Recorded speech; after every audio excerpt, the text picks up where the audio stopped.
Mainly we have two authorities. One is Central Pollution Control Board and the second one is the State Pollution Control Board. So if you don't control the pollutions, obviously it directly affects on the health of the human beings. So as all human beings, we all always wish to be good, to be healthy. Any substance which mix with the natural resource or with the environment which cause discomfort to the living organisms, that is called pollution.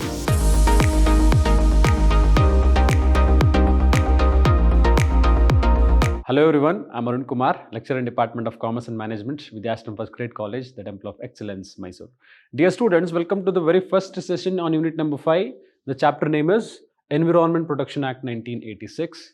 Yes, in this particular chapter, we are going to study about what is environment and how it affects on human life and how we are supposed to protect the environment. If something wrong is going in the environment, how we are supposed to correct it, and what is the way to protect our environment for the better future. So about this and all, and what this Environment Protection Act says, and what and all the law, rules and regulations and policies we have to protect our environment. So about this particular concept we are going to study in this unit. So moving further, to know about this act, that is the Environment Protection Act 1986. So what it deals about, or what it talks about, this particular act. So as the act says, that is the environment protection, this word says, so the Environment Protection Act, that is EPA of 1986, is a comprehensive legislation enacted by the Indian government to protect and improve the quality of the environment. Yes, it came into existence with the intention of improving the quality of the environment. We all know at present, just to build buildings or to construct industries, we are cutting down the trees, right? So without trees, you can't breathe, right? So if it goes on cutting down the trees, or if it goes on deforesting, then what will happen in future? Will the future generation have the life, or future generation can sustain? No, not possible. So without environment, without nature, you can't sustain. You have to live together with nature. So if it goes on harming the nature, then obviously it's very difficult in future to sustain. It's very difficult to future for human beings to sustain. So with that intention, what government did? Government brought an act, the act called Environmental Protection Act in 1986, in order to protect and improve, the environment. The act provides for the prevention, control and abatement of environmental pollution and the protection of forests and wildlife. Yes, to protect the forests and wildlife, and also for prevention and control of environmental pollution. Yes, we have different types of pollution. Sound pollution we have, right? Air pollution we have. So these are all the different kinds of pollution what we are doing at present as human beings. So as human beings, we are supposed to be as a a good person, and we should support to the environment, or we should support to the nature. But we are seeking support of nature. We are not supporting the nature. That is our main problem. So as a human being, we are supposed to support to the nature. We are supposed to take care of nature for the better future, but we are not taking care of the the environment. So that in order to make it compulsory, in order to make it well structured or well regulated thing, the act is going to concentrate on prevention and control of air pollutions or water pollution, right? So whatever the kind of pollution what we are doing in the present scenarios, so in order to protect and in order to control the different types of environmental pollutions, and also for the protection of forest and wildlife. So just like in forest areas, so the people are occupying the forest areas and they're converting into different types of lands, like for agriculture purpose and for industrial purpose and for other purposes, right? So with that intention, the government is planned and they brought this particular act in order to protect the forest and wildlife. So the main intention of this act, the Environmental Protection Act, is to control and to prevent the different types of environmental pollutions and also to protect the forest and the wildlife. The EPA of 1986, that is the Act of 1986, establishes several regulatory bodies to monitor and enforce environmental standards. Yes, they have different bodies, different authorities in order to control this environmental pollutions. This includes the Central Pollution Control Board at the national level and State Pollution Control Board at the state level, and the Act empowers these bodies to enforce pollution control measures, regulate industrial activities, and impose penalties for non-compliance. Yes, so mainly we have two authorities. One is the Central Board of Pollution Control. Yes, the first one is the Central Pollution Control Board, the first one. The second one is State Pollution Control Board. So mainly we have two authorities. One is Central Pollution Control Board and the second one is the State Pollution Control Board, where these two authorities are going to frame some policies and they are going to give the guideline to the industries and other people. So if they are not following the proper guidelines provided by the authority, then what authority will do? Then authority is going to put some fines and they are going to take some necessary actions against those people who are not following the rules and regulations which are framed by this authorities. So mainly we have these two authorities with respect to environmental protection. And this Environmental Protection Act 1986, the act also provides for the appointment of officers who are authorized to take measures to prevent or control environmental pollutions. Yes, this act also provides to appoint officers, different career officers who is going to take care of the environment, or the people who will be having the authority to take measures to prevent or to control the environmental pollutions. These officers are responsible for inspecting industrial plants, verifying compliance with environmental standards, and taking necessary action to prevent pollutions. So yes, the appointed officers under this act will be responsible for taking care of all the aspects. Those aspects are the environmental standards and the environmental plants, and verifying the compliances with environmental standards, and also to take necessary actions to prevent pollutions. So these are all the responsibilities of the officers who are going to appoint under the Environmental Protection Act 1986. So if you look into the objectives, so what are the objectives of this Environmental Act? So why this Environmental Act came into existence? With what objective, with what aim the central government brought this act? Why this act came into force? So if you look into that intention, if you look into the main objective of this particular act, the first objective is for prevention and control of environmental pollutions. Yes, the main objective of this Environmental Protection Act is to prevent and control the environmental pollutions. Yes, if we don't give a proper guideline, then obviously industrial people will not follow the procedure, right? They use the resource, the natural resource, as they want. So if we have some guidelines, obviously they follow those guidelines so that we can control or we can prevent the environmental pollutions. For people, if you don't give the proper instructions, if you don't set rules and regulations to protect the environment, then obviously people will also misuse the natural resources and they might harm the environment. So with that intention, to prevent and control the environmental pollutions, the act came into existence, and that is the main objective of the act. Second thing is protection of public health. Yes, protection of public health is also most important. For example, air pollution. You all know in Delhi air pollution is more people are suffering from wheezing problem or breathing issues like that. So if you don't control the pollutions, obviously it directly affect on the health of the human beings. So as all human beings, we all always wish to be good, to be healthy, right? So if you want to be healthy, your environment should be good and pollution should be less. So with the intention of protecting the health of the public, this act came into existence. And the next objective is conservation of natural resources. Yes, this is very much important. If there is no restrictions for usage of natural resources, then what people will do? The people simply, dig the earth and they use the natural resources, and the natural resources may exhaust very soon and you might not get those natural resources in future.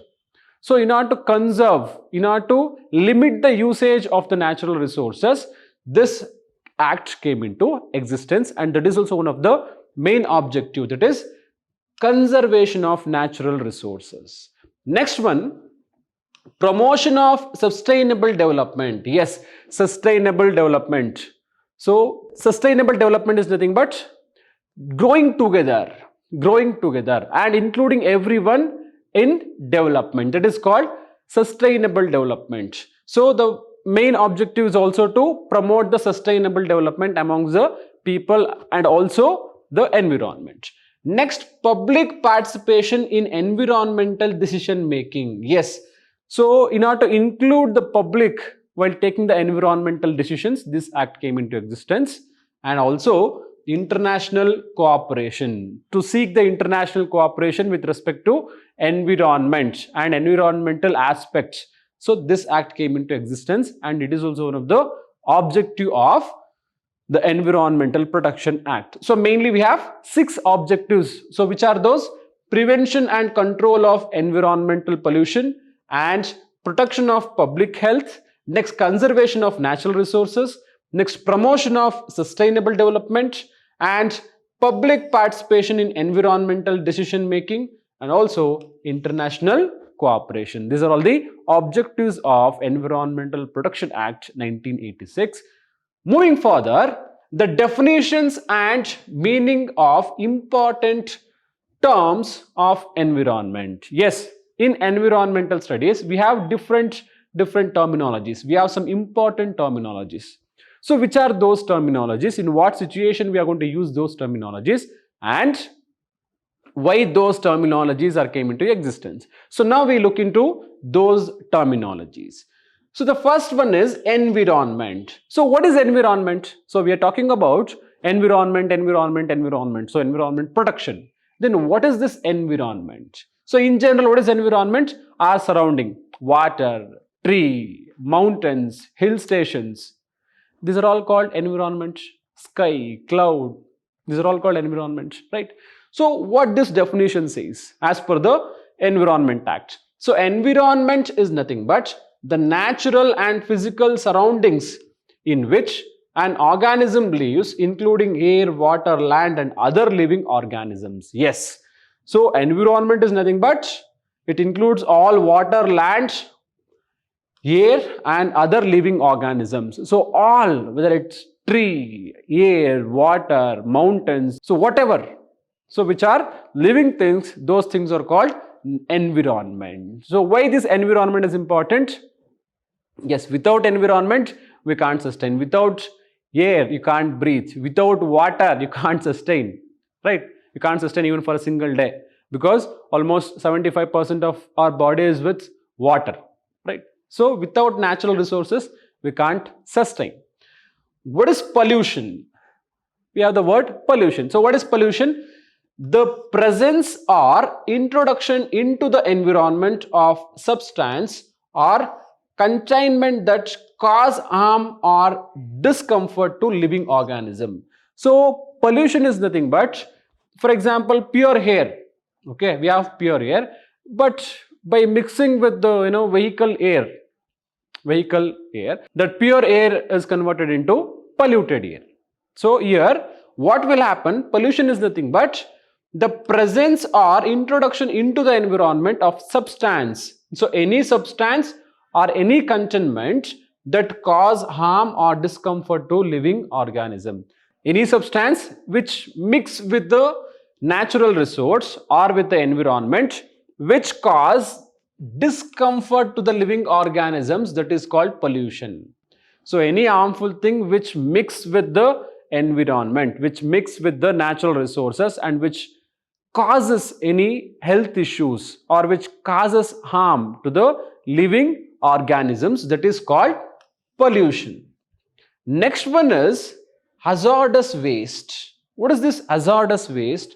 Hazardous waste is nothing but waste that poses a threat to human health or the environment due to its physical, chemical or biological characteristics. Yes, it's a waste. Hazardous waste is nothing but it's a waste which cause threat to the human life.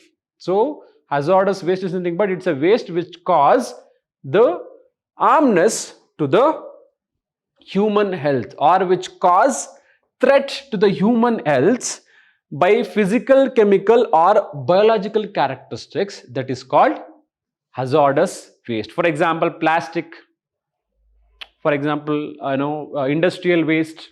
So these all waste that should be disposed properly. If it is not disposed properly, then it is going to harm the human health. That is called hazardous waste.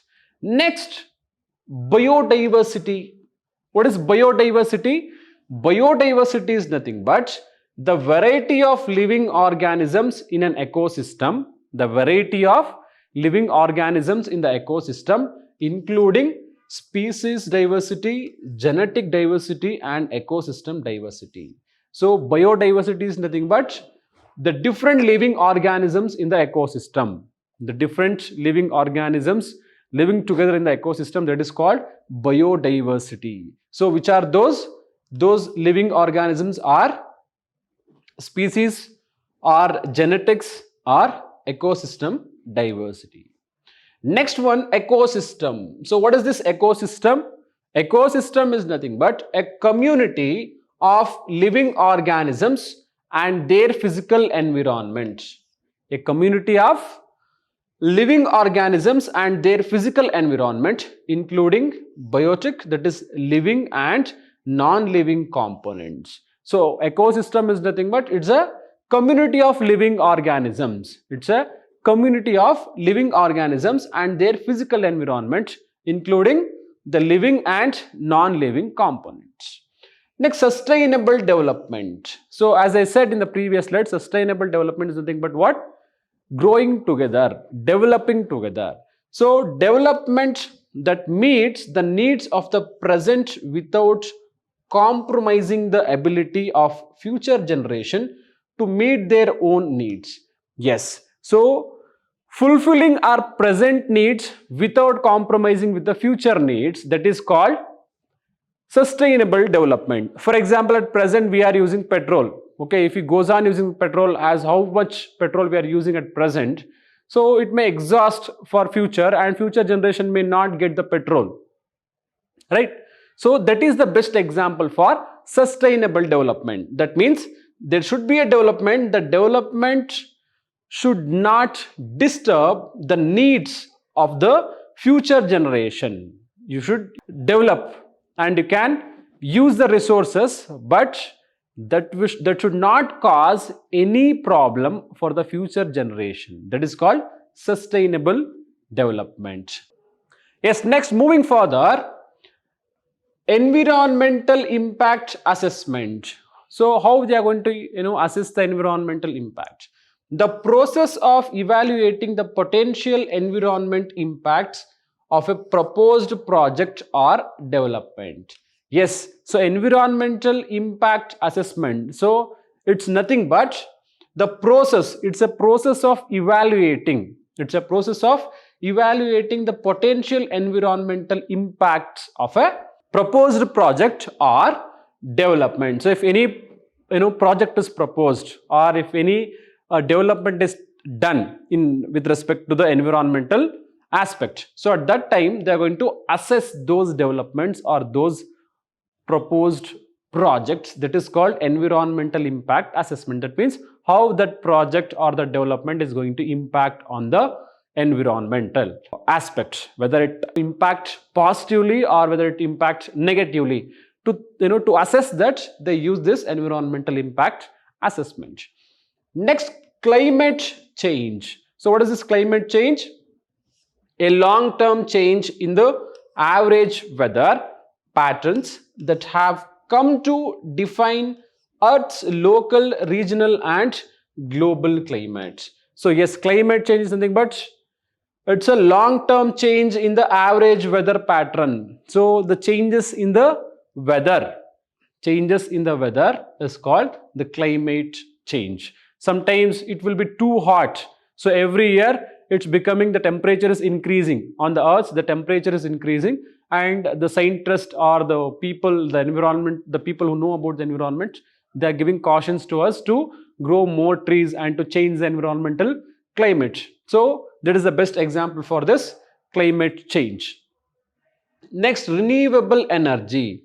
Renewable, that means reusable. So renewable energy, what does it mean? Energy that comes from renewable sources that can be replenished over time, such as solar, wind, hydro and geothermal power. So renewable energy is nothing but which can be reusable again and again. That is called renewable energy. For that, the best examples are solar, wind, hydropower and geothermal power.